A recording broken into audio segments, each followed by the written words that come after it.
What's going on, members of the Burger Empire? Brian here for Body by Burgers, and today's video is going to be more of a serious tone.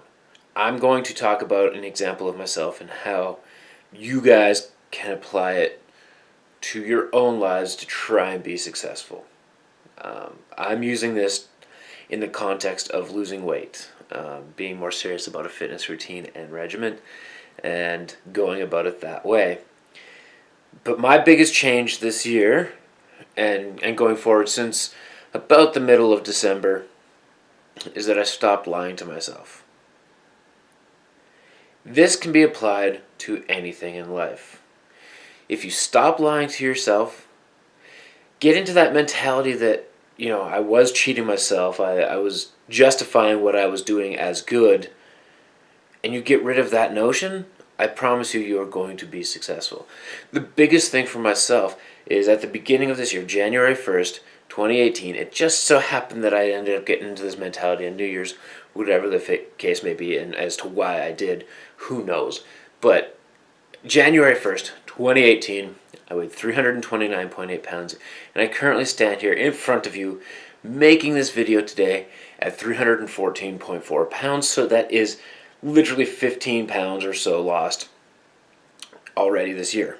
So right now we're at an average of about 7.5 pounds a month, which is pretty damn good. It's a little bit more aggressive than it should be. But what had changed in my mind, and the unfortunate part about this process, is you have to come across it on your own. Like, you literally can't have somebody tell you that, I'm being successful because, or if you want to be successful, you have to do this, this, and this.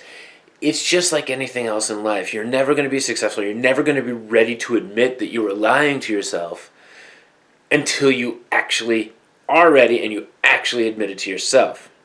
When I very first started Body by Burgers here, I told everybody I was going to lose the weight because, and I was ready to lose the weight, and this was going to hold me accountable, and I was going to continue to eat burgers, and I was going to continue to do these things that I was doing and lose weight because I was smart enough. But really, I was just kind of lying to myself and justifying that I wanted to continue to eat shitty food.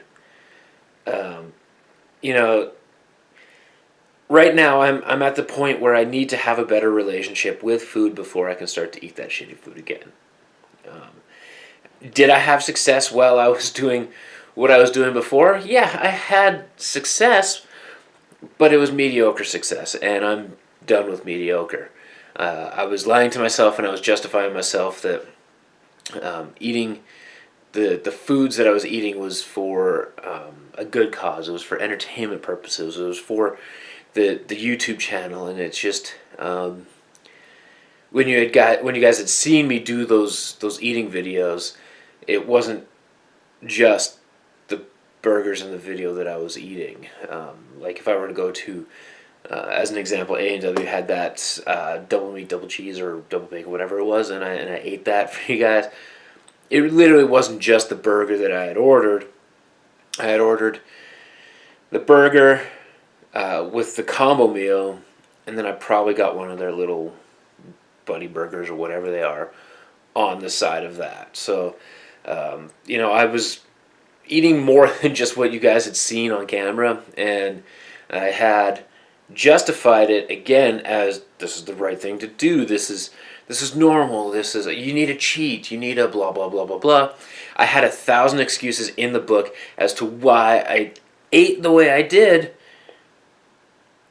But the fact of the matter is I had mediocre results, and I had made progress simply because I had gotten to a point in my life where I was so far gone or so far past being in shape that it didn't matter what I would have done. Any change in my life would have given me results. So when I had started the fitness journey, I was somewhere around that 364, I can't remember the exact number, pounds. And then I had gotten down to, at one point as I was documenting, I had gotten down to somewhere around that 330 mark, just before I ran the Spartan race. And, that's where I was literally just putting in basic exercise and eating properly about, I'd say 60% of the time is more of a accurate depiction of how healthy I was eating. And it's just, it got me to a certain point, let's say. And then, I don't know if I had ever documented this through my Facebook or my Instagram or whatever else, but like April last year when I got my tattoo on my arm, I had been sitting right around that 310 mark. And simply, I don't know how I hit that. I was increasing cardio, but I still wasn't eating properly. It had taken me a lot longer to get to that 310-pound mark. Then, of course, all my health issues happened, and then I just kind of gave up for a little bit. But when I came back, and I think for myself, the flip of the switch was that health issue. Like, yeah, I wanted to get stronger, so then I went out and I hit the 1,000-pound club.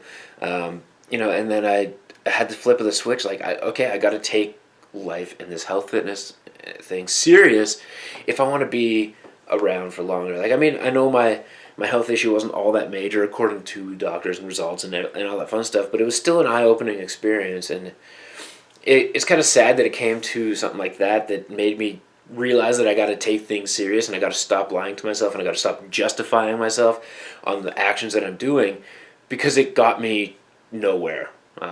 And now here we are, like about 8 weeks in. I've lost 15 pounds in that 8 weeks, and I'm only 4 pounds away from my lightest, literally in an 8-week time, and something that it took me about, let's just say from that 333 pounds to that 310, which is 23 pounds, had taken me from about August of 2016 or so to about end of April of 2017. So I started about the same weight in January 1st, and I'm pretty close to that same weight in a 2-month time frame as opposed to the 5 or 6 months that it took me before, if not longer. And that's just because I realized that I can't half-ass life if I want 100% results. You can't give a 50% effort for 100% results. So this applies to everything, and right now I know I'm working hard on getting recertified for personal training with ISSA, but I'm not working hard enough. I'm justifying certain things that I can't justify, or that I shouldn't be justifying, much like I was with my weight loss journey so far. So it's just a matter of getting all your ducks in a row, setting that priority, and making sure that you execute on that, and that you're not lying to yourself about the process or what you're doing. Other people can see through your bullshit, so stop posting the bullshit. That's pretty much what it comes down to. Be honest with yourself and stop lying. I think that's really the video today, and I think you guys can apply this experience to more than just health and fitness. Like, if you're trying to build a brand or a business, or if you're trying to just literally be a better person overall, just stop lying to yourself on certain actions that you're doing, and stop justifying them as good, and just see everything for what it is, and take a lot of things at surface value, because that's what you have to do. Thank you for watching the video. If you liked the video, make sure to give this video a thumbs up. If you have any sort of suggestions or comments, or if you want to share a story of your own and where you had this epiphany where you stopped lying to yourself and all of a sudden you became successful at something, put that in the comment section down below. Don't forget to subscribe. It's the only way to become a member of the Burger Empire. I would hate for you guys to miss these updates. And until next time, everybody, Burger Power.